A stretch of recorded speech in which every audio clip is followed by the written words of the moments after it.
नमस्कार दोस्तों, बात करते हैं आलोक इंडस्ट्रीज लिमिटेड की। 23 रुपए का स्टॉक हो चुका है, 5.5% से ज्यादा की रैली यहाँ पर आई है। 21 मिलियन शेयर्स यहाँ पर ट्रेड हुए हैं। बात करेंगे इस वीडियो में, गवर्नमेंट ने जीएसटी हाइक को लेकर के एक बड़ा फैसला कर लिया है और उसकी वजह से टेक्सटाइल इंडस्ट्री में आज एक अच्छी रैली देखने को मिली है। बात करेंगे खबर की, बात करेंगे यहाँ पर कि क्या आपको आलोक इंडस्ट्रीज में पैसा लगाना चाहिए। अगर आप निवेश करते हैं इस कंपनी में तो कौन सा टारगेट आपको लेकर के चलना चाहिए, ब्रोकरेज हाउसेस का क्या कहना है। और क्वार्टर 2 में अगर आप देखेंगे तो कोई बहुत अच्छे नंबर्स देखने को नहीं मिले हैं हमें यहाँ पे, और इसी वजह से बात जायज है कि क्या पैसा लगाएं भी या नहीं। कैसे कहीं ऐसा तो नहीं कि पैसा डूब जाएगा, तो सब कुछ बात करेंगे यहाँ पे। चलिए शुरू करते हैं, बट उससे पहले अगर आप चैनल पे नए हो तो प्लीज चैनल को सब्सक्राइब कर दो and hit that bell icon ताकि आपको नोटिफिकेशन मिल सके। चलिए स्टार्ट करते हैं। अगर आप देखेंगे तो बाजार में आलोक इंडस्ट्रीज की चर्चा चालू है, क्योंकि जिस तरह से जीएसटी हाइक को लेकर के बात हो रही है, साथ में ही ट्राइडेंट में काफी अच्छी रैली आई और आलोक इंडस्ट्रीज ने भी वही 5% वाली रैली की शुरुआत यहाँ पर कर दी है। हालांकि वीक हमारा काफी अच्छा नहीं निकला है, एक रेंज बाउंड ट्रेडिंग यहाँ पर जरूर हुई है। सपोर्ट लिया है स्टॉक ने, बट सपोर्ट सस्टेन करवा पाना काफी मुश्किल है। स्टॉक ने काफी लंबा समय स्पेंड कर लिया है इसी रेंज में। अगर आप रेंज की बात करें तो ये 21 रुपए से लेकर के अपर साइड पर आपका 28 रुपए तक की रेंज यहाँ पर बनी हुई है।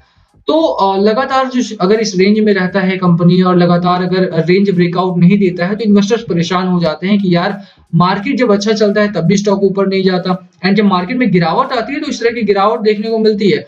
बेरिश मोमेंटम में स्टॉक आपका ज्वाइन करता है मार्केट रैली को, बट अगर बुलिश पैटर्न बन रहा हो तो मार्केट रैली को ये ज्वाइन नहीं करता है। कोई बहुत बड़ी रैली यहाँ पर आपको देखने को नहीं मिल रही है।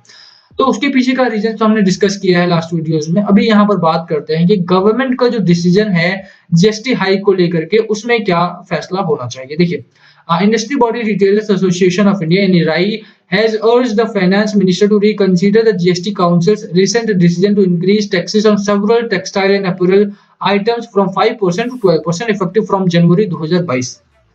जनवरी 2022 से 5% जो टैक्स पे कर रहे थे जीएसटी काउंसिल में, जीएसटी जो पे कर रहे थे रिटेलर्स एसोसिएशन ऑफ इंडिया, मतलब जो टेक्सटाइल मेकर्स जो थे, वो अभी 12% हो जाएगा। 7% की हाइक यहाँ पर कर रही है गवर्नमेंट ऑफ इंडिया। और ये हाइक सिर्फ इसमें ही नहीं है, काफी और टैक्सेस भी बढ़ाए गए हैं यहाँ पे।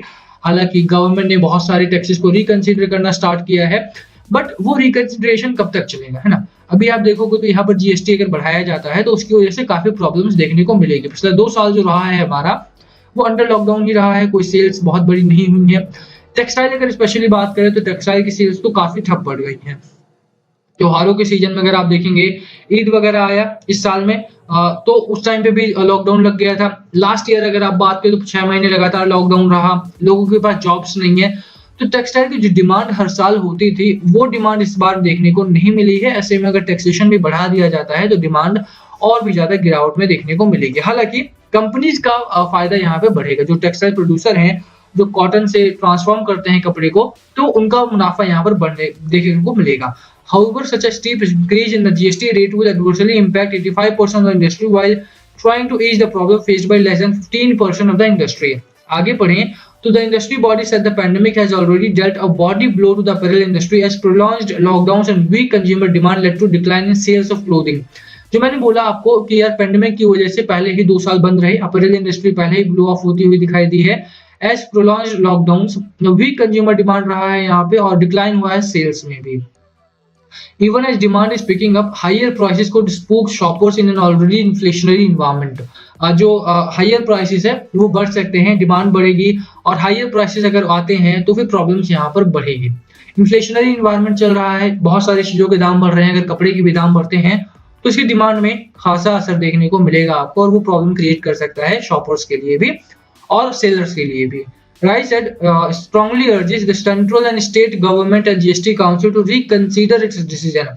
इनको अपना जो डिसीजन है उसको रिकंसिडर करने के लिए बोला जा रहा है कि यार अगर आपने ये बढ़ाया, 7% का टैक्सेशन अगर बढ़ता है कपड़ों पे, आप देख रहे हो कि फूड आइटम्स पर इन्फ्लेशन काफी बढ़ चुका है, आप देख रहे हो कि पेट्रोलियम प्राइसेस पे इन्फ्लेशन काफी बढ़ चुका है, पेट्रोलियम प्रोडक्ट पर भी इन्फ्लेशन है, और ऐसे में अगर टेक्सटाइल में भी तेजी देखने को मिलती है तो कहीं ना कहीं शॉपर्स के लिए प्रॉब्लम हो जाएगी यहाँ पे।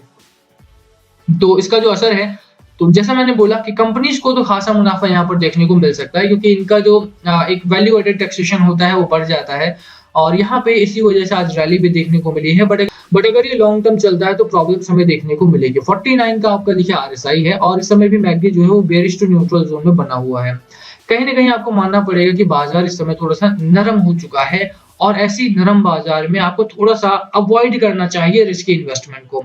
आलोक इंडस्ट्रीज की बात करें, आलोक इंडस्ट्री रिस्की नहीं है। यहाँ पर मैं रिस्क की बात कर रहा हूँ तो आलोक इंडस्ट्री रिस्की नहीं है अगर आप एक कंट्रोल्ड मैनर में रिस्क मैनेजमेंट करके यहाँ पर निवेश करते हैं। आप सपोर्ट लीजिए, 21 रुपए के आसपास का सपोर्ट है यहाँ पे और अपर साइड पे अगर आप देखें तो 28 का टारगेट लेकर के आपको स्टॉक में रुकना है। स्टॉक का पहला टारगेट आपका 28 का होना चाहिए। अगर शॉर्ट टर्म की बात करें तो टारगेट को थोड़ा सा रिड्यूस करके प्रीवियस हाई पर ले आइए आप और आपका जो टारगेट हो जाएगा वो 26-27 रुपीज का हो जाएगा और ये आपको आसानी से आने वाले 3 से 4 हफ्तों में देखने को मिल सकता है। एक हफ्ते में मतलब एक महीने में आपको 27 रुपीज के आसपास ट्रेड करता हुआ स्टॉक आपका दिखाई देगा। कंपनी अच्छी है, इसमें कोई दो राय नहीं कि स्टॉक में जल्दी आपको रैली दिखाई देगी, बट अभी प्रॉब्लम्स हैं। अभी प्रॉब्लम ना सिर्फ आलोक इंडस्ट्रीज में है बल्कि बाजार में भी उतनी ही प्रॉब्लम है। थोड़ा सा प्रॉब्लम की बात करें आलोक इंडस्ट्रीज में तो जो सबसे बड़ी दिक्कत यहाँ पर आई वो Q2 रहा। Q2 में अगर अच्छा उछाल देखने को मिलता तो साफ हो जाता कि यहाँ से स्टॉक आपका निकल जाएगा, बट प्रॉब्लम ये आई कि पिछली बार 92 करोड़ का लॉस था, इस बार 74 करोड़ का लॉस है तो थोड़ी दिक्कत आ जाती है। अगर इस तरह का प्रॉब्लम आता है तो इस तरह की प्रॉब्लम्स में बाजार में गिरावट आती है। टोटल रेवेन्यू की बात करें तो 1879 का यहाँ पर रेवेन्यू है और साथ में मार्जिन की बात करें तो 6.27% के आसपास का ऑपरेटिंग प्रॉफिट मार्जिन बरकरार है कंपनी में अभी भी। ऑपरेटिंग प्रॉफिट की बात करें तो 117 करोड़ का ऑपरेटिंग प्रॉफिट कंपनी ने रखा है। मार्जिन ठीक है, प्रॉफिट मार्जिन की बात करें, ऑपरेटिंग प्रॉफिट की बात करें तो तेजी जरूर आई यहाँ पे, बट अभी भी नंबर्स थोड़े से मिक्स्ड नंबर हैं और यहाँ पे आपको कोई बहुत बड़ा डिसीजन यहाँ पर नहीं ले सकते हो। नंबर जब एक तरफा होते हैं ना, एक्सट्रीम होते हैं, या तो बैड नंबर्स आ जाए या बेहतर नंबर आ जाए, डिसेंट नंबर आ जाए, इसमें डिपेंडेबल हो सके तो बेहतर रहता है। ये नंबर्स काफी मिक्स है, कंपनी स्टेबलाइज्ड है, इसमें कोई दो राय नहीं है और कंपनी लॉन्गर पीरियड में आपको अच्छा खासा ग्रोथ करते हुए भी दिखाई देगी। बट अभी के लिए अगर आप देखें जिस तरह का बाजार है यहाँ पर बहुत भारी इन्वेस्टमेंट ना करें। 3 से 5% का कैपिटल निवेश करो, उस कंपनी में होल्ड करो। कंपनी अच्छी है, ऐसी भी नहीं है कि निवेश ना करो और ऐसी भी नहीं है कि छोड़ा जा सके। बिल्कुल यहाँ पर खरीदारी करके चलो। टेक्सटाइल सेक्टर में इस समय रैली है, अगर आप बाजार में एक तरफा देखोगे तो एक टेक्सटाइल सेक्टर रह जाता है जहां पर आपको वेल्सपन हो, आलोक इंडस्ट्रीज हो, ट्राइडेंट हो, आपको इनमें रैली देखने को मिलेगी यहाँ पे गिरावट के बाजार में। तो बिल्कुल यहाँ पे खरीदारी करने की सलाह मेरी रहेगी, बट ओवरली बॉट नहीं करना है, ठीक है। कुछ डेटा पॉइंट जहां पर आपको ध्यान रखना है वो है बाजार को थोड़ा सा ध्यान रखिए कि बाजार में अगर 17,500 सस्टेन करता है तो नेक्स्ट वीक में 17,700 17,850 के नंबर्स आते हुए दिखाई देंगे और ये लेवल्स काफी क्रूशियल हैं आपके लिए। एफआईआई की बात करें तो एफआईआई जहां पर बिकवाली की है लगातार, 5,000 करोड़ का माल कल के दिन में डंप किया है और उससे पहले 4400 करोड़ का और उससे पहले लगभग 3400 करोड़ का और लास्ट फ्राइडे अगर आप बात करें पिछले हफ्ते जब बाजार बंद हुआ था तो फ्राइडे को 3800 करोड़ का माल डंप किया था, यानी कि पिछले 3 से 4 दिनों में लगभग 15,000 करोड़ का माल यहाँ पे डंप हो चुका है ऑलरेडी।